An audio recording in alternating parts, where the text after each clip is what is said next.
देखिए इस क्वेश्चन में दिया है, दूसरा नंबर क्वेश्चन है कि आकृति 8.13 में tan p minus cot r का मान ज्ञात करे। अब ये आकृति दिया है, ये आकृति है आपको बुक के हिसाब से 8.13 आकृति का नाम है, इमेज का आकृति 8.13। अब इसमें आपको क्वेश्चन दिया है और इस क्वेश्चन का आपको क्या करना है, इसमें आपको tan p minus cot r का मान ज्ञात करना है।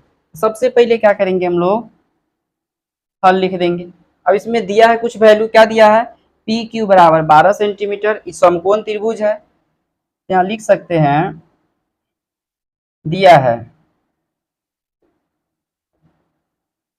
समकोण त्रिभुज पी क्यू आर में, समकोण त्रिभुज पी क्यू आर में क्या दिया है, पी क्यू बराबर 12 सेंटीमीटर, उसके बाद पी आर बराबर 13 सेंटीमीटर। ठीक है, पी क्यू भी पता है, पी आर भी पता है, क्यू आर पता नहीं है। तो सबसे पहले क्या करेंगे, हम ज्ञात करें, मतलब लिख लेंगे क्यू आर बराबर वाट। लेकिन हमको निकालना कौन चीज है, ज्ञात करना है, निकालना है, किसकी वैल्यू निकालना है, tan p minus cot r का। तो यहाँ लिख सकते हैं tan p minus cot r, ज्ञात करना है tan p minus cot r का मान, ये हमको निकालना है। प्रमाण देखिए, इस समकोण त्रिभुज है तो इसमें मान के चलिए, अगर यहाँ पे थीटा मान के चलते हैं तो ये हो गया मेरा आधार, थीटा के नीचे क्या होता है, आधार, ये आधार हो गया, ये लंब हो गया और ये कर्ण हो गया। आधार पता है, आधार नहीं पता है, लंब पता है और कर्ण पता है। तो सबसे पहले पाइथागोरस प्रमेय की मदद से हम क्या करते हैं, आधार को पता कर लेते हैं। लिखेंगे प्रमाण में त्रिभुज पी क्यू आर में, त्रिभुज पी क्यू आर में कौन प्रमेय से, पाइथागोरस प्रमेय से। अब पाइथागोरस प्रमेय से तीनों है, लंब निकालने का अलग फॉर्मूला, लंब निकालना है तो रूट अंडर में कर्ण का स्क्वायर माइनस आधार का स्क्वायर कर लेंगे। जैसे कहने का मतलब है कर्ण का स्क्वायर बराबर लंब का स्क्वायर प्लस आधार का स्क्वायर हुआ। अब इसी में से क्या करेंगे हम, सॉरी, कर्ण का स्क्वायर बराबर लंब का स्क्वायर प्लस आधार, क्योंकि कर्ण सबसे बड़ी भुजा होती है तो कर्ण का जो योगफल आएगा वो लंब और आधार के वर्ग के योग के बराबर आएगा। तो अगर मान लीजिए यहाँ से हमको कर्ण निकालना है तब क्या करेंगे, यहाँ से स्क्वायर हटाएंगे तो इसमें रूट आ जाएगा, रूट में आ गया आपको लंब का स्क्वायर प्लस आधार का स्क्वायर। लेकिन बाकी अगर दूसरा हमको निकालना होगा तो ये करेंगे कि कर्ण सबसे बड़ी भुजा है और उसके बाद उसमें से हमको आधार या मान के चलिए लंब निकालना है, तो हम क्या करेंगे, कर्ण में से ही घटाएंगे, कर्ण के स्क्वायर में से ही घटाएंगे। तो अगर हमको लंब निकालना है तो कर्ण के स्क्वायर में से आधार घटा लेंगे, अगर लंब निकालना है तो इसमें से इसको घटाएंगे, अगर ये निकालना है तो इसके स्क्वायर में से इसके स्क्वायर को घटाएंगे, तब जाकर के हमको वो क्या होगा, निकलेगा।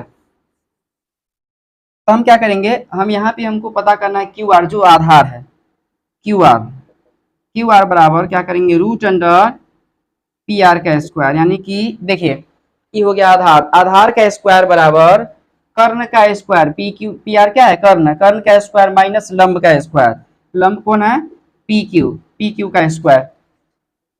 पी आर का वैल्यू कितना है, पी आर का वैल्यू है 13, तो 13 का स्क्वायर माइनस पी क्यू का वैल्यू कितना है, पी क्यू का वैल्यू जो है वह है पी क्यू 12 है, 12 का स्क्वायर कर दिए, 13 का स्क्वायर यानी 13 गुने 13 169, अब 12 का स्क्वायर यानी 12 गुने 12 144।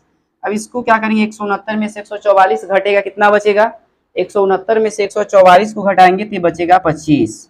25, अब बताइए 25 किसका वर्ग, 25 किसका वर्ग है, तो 25 जो है 5 का वर्ग है, यानी कि क्यू आर का जो वैल्यू निकल गया वो कितना निकला, 5 निकला, इसीलिए क्यू आर बराबर 5। अब हम चलेंगे कहां से, प्रश्न से।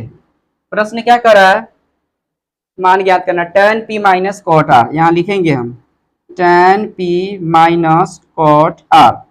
ठीक है, अब देखिए tan थीटा क्या होता है, लाल बटे कक्का के जो फॉर्मेट में देखेंगे तो tan लास्ट में आता है, तो लंब tan थीटा बराबर क्या होगा, लंब बटे आधार, tan थीटा बराबर लंब बटे आधार। और cot थीटा क्या होता है, tan के उल्टा होता है। ये लंब बटा आधार है तो हो जाएगा आधार बटा लंब, तो ये हो जाएगा आधार बटा लंब। नहीं तो हम यहाँ पे क्या कर सकते हैं, जैसे देखिए ये लंब हो गया, अब यहाँ पे हम क्या करें, पी के लिए यूज कर रहे हैं ना, पी के लिए, यहाँ देखिए पी के लिए यूज कर रहे हैं, पी, तो ये मेरा आधार होगा और ये मेरा क्या होगा, लंब। तो आधार होगा कौन, पी क्यू। तो यहाँ पे लंब लिखा हुआ है तो यहाँ पे थीटा बना है, तो ये पी क्यू आधार हो गया, क्यू आर क्या हो जाएगा मेरा लंब, तो इसमें हम लंब के जगह पे लिखेंगे क्यू आर। आधार यहाँ पे थीटा बना है तो ये आधार होगा, तो आधार हो जाएगा कौन, पी क्यू, तो यहाँ लिख देंगे P Q minus cot theta, तो tan का उल्टा होता है कॉट, यानी कि आधार चला जाएगा कहाँ, ऊपर, और लंब कहाँ आ जाएगा, नीचे।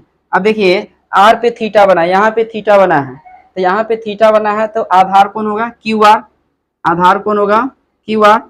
और यहाँ पे थीटा बना है तो लंब कौन होगा, पी क्यू होगा, लंब कौन होगा, पी क्यू।